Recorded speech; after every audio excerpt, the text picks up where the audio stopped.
명일방주 나온 지 얼마 안 됐잖아요. 한 반년 정도 된 걸로 알고 있는데, 명일방주 모델링의 경우에는 퀄리티가 좋아 보이는 이유 중 하나는 PBR 베이스, 즉 실사 베이스의 쉐이더에서 디자인만 서브컬처 모델링을 채택한 케이스거든요. 가장 큰 거는 복식 디자인, 얼굴, 그리고 헤어 실루엣, 요 세 가지로 나눌 수 있을 것 같아요. 제가 게임을 하면서 비가 오는 씬이 있더라고요.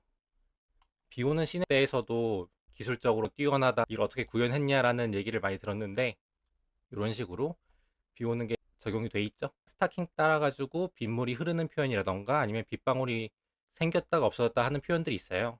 사실 비 맞는 표현 자체에서 기술적 난이도는 그렇게 높지 않은 편이거든요. 그런데 왜 이걸 다른 게임에서 못하냐? 그 이유는 게임 회사가 이걸 만드는데 들어가는 리소스가 굉장히 크기 때문에 그래요. 일단 이걸 구현하려면요, 물방울 흐르는 텍스처를 작업해 줘야 되고요, 물방울이 맺히는 걸 어떻게 맺힐지에 대해서 작업해 줘야 되고요, 그리고 천, 가죽, 금속, 피부 등의 재질감에 따라 가지고 빗물이 어떻게 흘러갈지, 어떤 식으로 맺힐지에 대해서 텍스처별로 다 차이를 만들어 줘야 돼요. 포즈하고 실내외에 따른 비가 마른 표현이라던가 비가 어느 방향으로 흘러갈지에 대한 표현, 이런 것들에 대해서 이 검수를 하는 포인트들에서도 리소스가 들어갈 거고요. PC뿐만 아니죠. 모바일에서도 이 표현이 들어가죠. 그럼 모바일에서도 자연스럽게 보이기 위해서 최적화를 신경 쓰면서 이걸 어떻게 표현할까에 대해서 고민도 있을 거고요. 즉, 작업 공수가 엄청나게 늘어나기 때문에 다른 게임에서 쉽게 하지 못하는 거거든요. 그래서 이게 가능했던 이유는 이걸 끝까지 만들기로 한 결정들, 그리고 이걸 감당할 수 있는 회사 규모, 이게 됐기 때문에 이걸 만들 수 있던 겁니다. 자, 이제 라이팅 볼게요. 림라이트에 대해서 계속 말씀드렸었잖아요. 림라이트는 기본적으로 미소녀 게임들에서는 최적화를 위해서 실제로 라이트를 박지 않고요, 쉐이더에서 임의로 라이트처럼 보이게 사용하는데요. 이 게임은 실제로 라이트를 박았더라고요. 명조에서는 포스트 방식으로 림라이트 표현했다고 말씀드렸었잖아요. 그래서 림라이트 일정하게 들어가거나 이런 표현들이 있었는데, 얘는 실제로 라이트를 박았고 라이트 색상이 두 색상이 들어가 있어요. 요쯤에 노란기 라이트를 뿌렸을 거고요, 요쯤에 흰색이 드는 라이트를 뿌렸을 겁니다. 이런 식으로 림라이트를 표현해 줬거든요. 그래서 라이트 위치는 지금 고정된 상태로 캐릭터가 돌아가는 상태인 거죠. 전시는 PBR 재질로 구현이 됐어요. 쉽게 말해서 실사 재질로 구현이 됐던 건데요. 그래서 재질 표현이나 이런 것들도 밀도가 높게 구현이 되어 있고요. 일반적으로 미소녀 게임들에서는 이런 텍스처 재질감 표현에 대해서 큼직큼직하게 표현해주는 경향이 있어요. 왜냐하면은 멀리서 봤을 때도 재질감이 보여야 되니까요. 근데 이 게임은 재질감을 되게 자글자글하게 표현을 했어요. PC 타겟을 조준해가지고 텍스처 밀도를 조절했다는 뜻이거든요. 그래서 재질감 표현들이 되게 작게 되어 있는 것들 확인할 수 있고요. 그리고 복식에 대한 모델링도 마찬가지예요.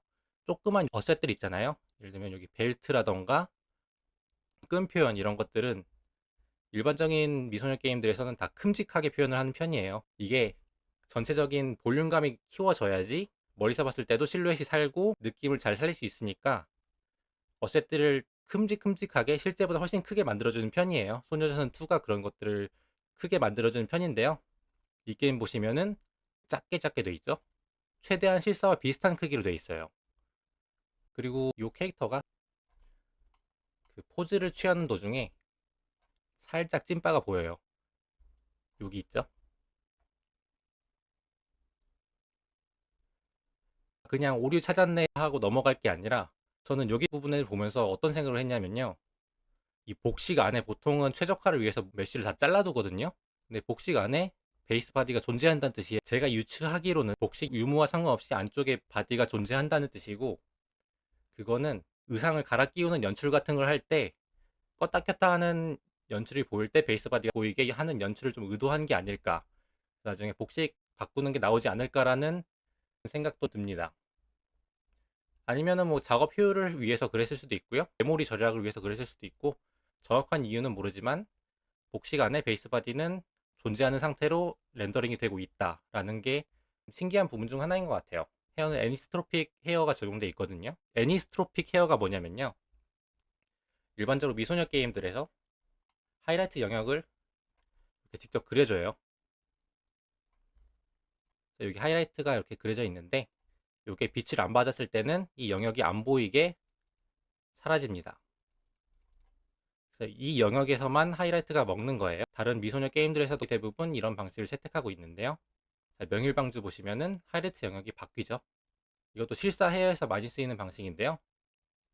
헤어 결을 표현하는 텍스처를 활용해가지고 이렇게 라이트에 따라가지고 헤어 엔젤링이라고 하죠. 여기 동그란 천사 링 모양으로 하이라이트가 맺히는 거를 구현해 준 겁니다. 일반적으로는 이 헤어의 투명도를 표현하기 위해서 눈썹, 속눈썹, 눈알 요 세 포인트만 투과되게 해가지고 헤어 앞쪽에 그리도록 쉐이딩을 처리하거든요. 근데 이 게임은 이쪽 부분뿐만 아니라 얼굴 전체가 투과가 되고 있거든요. 헤어가 반투명인 거죠. 지금 요 영역이 통으로 반투명인 겁니다. 그래서 피부색도 살짝 섞여서 들어가고 있고요. 헤어 반투명을 쓰면은 퀄리티가 좋죠. 퀄리티가 좋은데 반투명에서는 렌더링 단계에서 오류가 하나 있거든요. 소팅이란 문제인데 이 소팅 문제가 뭐냐면 반투명끼리 겹쳤을 때 이 메쉬의 앞뒤를 구분하지 못해요. 이런 식으로 렌더링이 될 건데 빨간색 뒤에 있는 애들은 렌더링이 안 되겠죠? 자, 이제 반투명이 들어갑니다. 그리고 초록색도 반투명이 들어가요. 그러면은 뒤에 있는 것까지 다 그려야 되죠? 이런 식으로 나올 거고요. 근데 소팅 문제가 뭐냐면은 이 반투명 어세스를 여러 개 겹쳤을 때 컴퓨터는 녹색이 앞에 있는지 파란색이 앞에 있는지 구분해주지 못해요. 어떤 게 앞에 있는지 컴퓨터는 인식하지 못합니다. 이거를 다양한 방법들을 써가지고 해결하긴 하는데 개발 난이도가 높은 부분 중 하나예요. 명일방주는 이걸 해결했더라고요. 물론 완벽하게 반투명이 티가 안 나는 건 아니에요. 반투명 보통 쉐이딩도 다르게 먹거든요. 아예 측면에서 봤을 때 라이트가 여기만 지고 있죠. 즉 여기 영역까지만 반투명이라는 뜻입니다. 보통 반투명 쉐이더들은 불투명 쉐이더랑 똑같은 쉐이딩을 적용하기 어려워요. 그래서 이런 식으로 잘라서 반투명 영역이 좀 티가 나는 게 있고요. 네, 소팅 문제는 해결된 걸로 보여요. 제가 보기에는 뒷면 렌더링을 아예 안 하도록 반투명 설계를 한 것 같거든요. 제 예측으론 그렇습니다. 뒷면을 그리지 않도록 설계한 것 같아요. 얼굴 쪽에 SDF를 썼는데 전 처음에 SDF가 아닌 줄 알았어요. 왜냐면 어떻게 돌려도 얼굴에 있는 음영 차이가 거의 안 생기거든요. 일반적으로 미소녀 게임들 보시면은 이런 식으로 SDF를 그려줘요. 제가 작업한 캐릭터 기준으로 보여드릴게요. 이런 식으로 음영이 딱딱 나뉘도록 SDF를 그려주거든요. 중간에 이런 톤들이 생겨가지고 그 그라데이션 형태로 부드럽게 넘어가는 효과를 구현하던가 아니면 이렇게 딱딱 끊어서 구현하던가 일반적으로 이렇게 두 가지 방식을 채택을 하는데요. 얘는 얼굴이 항상 밝아요. 그러니까 얼굴이 어두운 부분에 들어가더라도 어떤 방향을 바라보던 간에 좀 애매하게 이런 라인으로 그려지는 음영은 안 생기거든요. 그 측면으로 나눠가지고 요 영역 생기고 요것들은 보여요. 근데 반으로 나눠지는 SDF 말고 얼굴은 항상 밝은 느낌, 일정한 톤으로 계속 유지되고 있거든요. 처음에는 버텍스 노말을 강제로 수정해가지고 맞췄나 싶었거든요. 근데 그게 아니라 SDF를 그린 거는 맞는 것 같고요. 얼굴에서 중간 톤이 생기는 건 이쁘지 않다라고 판단한 것 같아요. 그래서 항상 밝은 톤으로 나올 수 있도록 설계를 한 거죠.